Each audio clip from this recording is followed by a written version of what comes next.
اللہ کا بھیجا ہوا لیٹر ہے جس میں اللہ نے کہہ دیا کتاب احکمت آیات. اس کتاب کی ساری ورسز پرفیکٹ ہیں.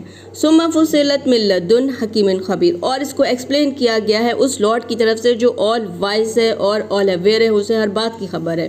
اور اس کا حکم ہے کہ اللہ تعبدوا الا اللہ، تم اللہ کے سوا کسی کی بھی ورشپ نہ کرنا.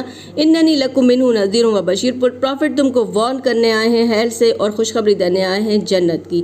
ونستغفروا ربکم، تم اس معافی مانگو اس لارڈ سے جس جو تمہیں پال رہا ہے. ثم توبوا الیہ، اسی کی طرف لوٹو. یمتعکم متاعا حسنا الی اجل مسمى، وہ تمہیں دنیا میں رہنے کا بھی ایک وقت تک کے لیے سامان دے گا. ویؤتی کل ذی فضل فضلا، جس نے جیسا عمل کیا ہوگا اس کو ویسا ہی بدلہ ملے گا. اور وَإِن تَوَلُّوا، اور اگر تم منہ پھیر لیا رب سے تو فَإِنِّي أَخَافُ عَلَيْكُمْ، مجھے ڈر ہے تمہارے بارے میں عذاب کبیر، بڑے دن کے عذاب کا. إِلَى اللَّهِ مَرْجِعُكُمْ، تمہیں اللہ کی طرف لوٹنا ہے. وَهُوَ عَلَىٰ كُلِّ شَيْءٍ قَدِيرٌ، وہ ہر چیز پہ قادر ہے، جس کے ساتھ جب جو چاہے کر سکتا ہے.